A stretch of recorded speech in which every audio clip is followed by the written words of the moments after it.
Morning పూట 9:20 ఆ ప్రాంతంలో మాకు మధుకర్ అని చెప్పి ఒక మిత్రుడు ఆయన ఫోన్ చేసి సార్ ఇట్లా మన సస్పీషియస్ ఒక డెత్ ఉన్నది సార్, అది వాళ్ళు మన అంబులెన్స్ వెహికల్లో తీసుకుపోతున్నారు సార్, డెడ్ బాడీస్ అని చెప్పడం వల్ల ఇమీడియట్గా మాకు వచ్చిన ఇన్ఫర్మేషన్ ఇమీడియట్గా మేము మా లోకల్లో ఉన్నటువంటి మా ఇన్స్పెక్టర్ గారికి, మా ఎస్ఐ గారికి చెప్పడం జరిగింది. ఇమీడియట్గా మా వాళ్ళు హాస్పిటల్కి రీచ్ అయినారు. వెంటనే రీచ్ అయ్యి అక్కడ ఉన్నటువంటి హాస్పిటల్లో ఉన్నటువంటి కెమెరాస్ వెరిఫై చేస్తే దాంట్లో అంబులెన్స్ నెంబర్ వచ్చింది.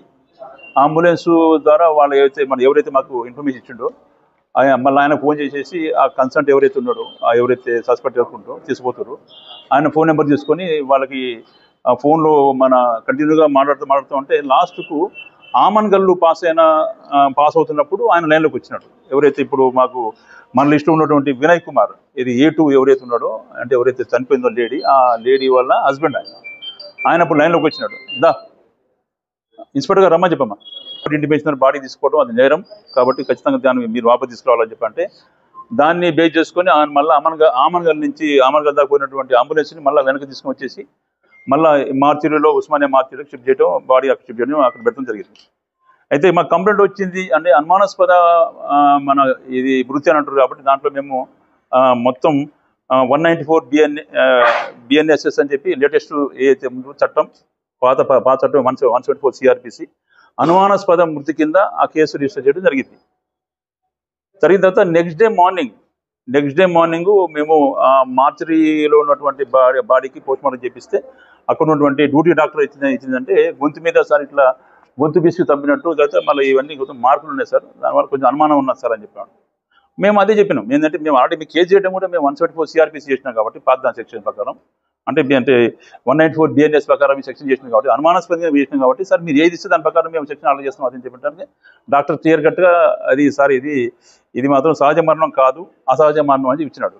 బేసింగ్ ఆన్ దట్టు మేము సెక్షన్ ఆర్డర్ చేసేసి ఇది మర్డర్ కేసు కింద సెక్షన్స్ దాంట్లో పెట్టి ఆ సెక్షన్ ఏదైతే ఉందో సెక్షన్ ఆర్డర్ చేసినప్పుడు మన విషయం కూడా జ్యుడిషియరీ మన కోర్టు వాళ్ళకి మేము దాన్ని పెట్టడం జరిగింది. ఈ 194 BNSS సెక్షన్ నుంచి 103, 238, 249 డెడ్ విత్ 3 Class 5 BNS చాదగఢ్ పొజిషన్ మన పొజిషన్లో సెక్షన్ వాళ్ళు యాడ్ చేసేసి దానికి పెట్టడం జరిగింది. అంటే 103 అంటే నెక్స్ట్ డే మార్నింగ్ చెప్పింది ఇట్లా రాత్రి ఇట్లా అయింది నేను ఇట్లా చేసినాను అది చెప్పన్నాక వాళ్ళు చేసిన మిస్టేక్ ఏంటంటే వాళ్ళు చేసిన బ్లండర్ మిస్టేక్ ఏంటంటే యాక్చువల్గా పాయింట్ ఆఫ్ వ్యూలో వాళ్ళు తెలంగాణ ఇమ్మీడియట్గా వాళ్ళు పోలీస్కి ఇన్ఫార్మ్ చేయకుండా వాళ్ళ ఆమెని సేవ్ చేస్తానికి అంటే వాళ్ళ అక్కని కాపాడటానికి అంటే సాక్ష్యాలు లేకుండా చేస్తానికి ఉద్దేశించుకొని ఆమె ఏదో సహజ మరణం అన్నట్లు క్రియేట్ చేస్తానికి ఇమ్మీడియట్గా అప్పటికప్పుడు అంబులెన్స్ పిలవటం, అంబులెన్స్ తీసుకొచ్చేసి ఇక్కడ ఈ హాస్పిటల్ దగ్గర చూపిస్తే ఈ హాస్పిటల్ ఏంటంటే ఆల్రెడీ ఇది మా దగ్గర రాగానే చనిపోయిందంటే మా దగ్గర రాకముందు చనిపోయింది కాబట్టి తీసుకెళ్ళిపోండి అని చెప్పంటే అప్పుడు కూడా వాళ్ళు మాకు పోలీస్కి ఇన్ఫార్మ్ చేయలేదు. మాకు ఇన్ఫార్మ్ చేయకుండా కావాలని చెప్పి వాళ్ళ అక్కని సేవ్ చేస్తానికి సాక్ష్యాలు ఉన్న వాటిని అది చేయకుండా ఉండేసానికి వాళ్ళ స్వగ్రామం ఉన్నటువంటి సున్నిపెంట పక్కన దోమలపెంట ఉంటుంది, నియర్ బై శ్రీశైలం ఉంటుంది, అది అక్కడ తీసుకెళ్ళిపోతుంది నేటివ్ ప్లేస్కి.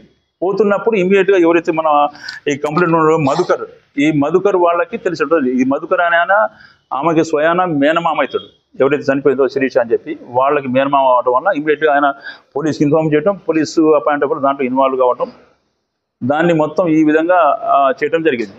అయితే దాంట్లో భాగంగా ఇన్వెస్టిగేషన్లో భాగంగా ఎప్పుడైతే ఇప్పుడు డాక్టరు దాన్ని గొంతు నిలపడం వల్ల దానికి ఘాట్లు పడ్డాయి కాబట్టి ఆ పాయింట్ ఆఫ్ వ్యూలోనే వాళ్ళని గట్టిగా ఇన్వెస్టిగేషన్ చేస్తే యాక్చువల్గా వాళ్ళ హస్బెండ్కి వాళ్ళకి గోర్లు వాళ్ళకి ఏం లేవు. వాస్తవంగా వాళ్ళు ఎవరైతే చంపిందో సరిత గోర్లు టాలీ అవుతున్నాయి క్లియర్ కట్. ఇంకోటి ఏంటంటే ఆమె గవర్నమెంట్ మంత్రుల సమక్షంలో క్లియర్ కట్గా సార్ యాక్చువల్గా నేను ఈ విషయంలో మన రప్తు కావడం వల్ల నేను చేసిన sir they are accepted confession clear కట్గా ఆ పాయింట్ ఆఫ్ వ్యూలోనే క్లియర్ కట్గా దాంట్లో సెక్షన్స్ మొత్తం ఆల్టర్ చేసేసి ఆమెను A1గా ఫిక్సప్ చేస్తూ ఈరోజు ఈ ముగ్గురిని రిమాండ్ చేయడం జరుగుతుందండి. ఇంకోటి ఏంటంటే ఇప్పుడు ఇన్వెస్టిగేషన్ నడుస్తుంది కాబట్టి ఇంకా ఏమన్నా కొత్త యాడ్ చేస్తా ఉంటే కంపల్సరీ దానికి యాడ్ చేస్తాం. చంపడానికి ముందు నుంచే ప్లాన్ చేస్తారు, అప్పుడు గొడవ జరిగినప్పుడు చంపాలనే ప్లాన్ లేదు. యాక్చువల్ ఏంటంటే ఫస్ట్ నుంచి కూడా ఏంటంటే ఈమె దగ్గర ఎవరైతే ఉందో ముందు నుంచి ప్లాన్ లేదు. కాకపోతే అంటే ఎవరైతే చనిపోయిందో ఈ మహిళ శ్రీమతి శిరీష అని ఆమె ఏంటంటే ఎక్కడ కూడా స్టేబుల్గా ఉండట్లేదు. స్టేబుల్ ఉండట్లేదు. ఆ పాయింట్ ఆఫ్ వ్యూలోనే ఏంటంటే అసలు మరి నువ్వు పని చేయవు, మరి తమ్ముడు ఏమో మామూలు జాబ్ చేస్తాడు, మరి వాడు ఆ పాయింట్ ఆఫ్ వ్యూలో మరి నువ్వు ఎందుకంటే నువ్వు మంచి మన నర్సింగ్ ట్రైనింగ్ చేసినావు కాబట్టి మంచి జాబ్ ఉంటుంది కదా ఉన్న అట్లా ఉద్దేశం అన్నప్పుడు ఏమైందంటే చనిపోయిన తక్షణ కారణం ఏంటంటే నీ చరిత్ర మొత్తం నేను చెప్తా ఇప్పుడు. ఎందుకంటే ఎవరైతే చనిపోయిందో సరిత అని చెప్పి వాళ్ళ హస్బెండ్ ఒమాన్లో ఉంటాడు. ఒమాన్లో ఈమె కొంచెం ఈమె క్యారెక్టర్ పాయింట్ ఆఫ్ వ్యూలో కూడా ఇవన్నీ నీ మొత్తాన్ని బయట పెడతా అన్నప్పుడు ఆమె అప్పుడు ఇక అది బాగా సీరియస్ చేసుకొని కొట్టినప్పుడు నెట్టినప్పుడు గోడలు తగిలించినప్పుడు ఇవేం కేకలేదు సార్. హస్బెండ్ అరిచింది, ఏడ్చింది, అరిచింది. లేదు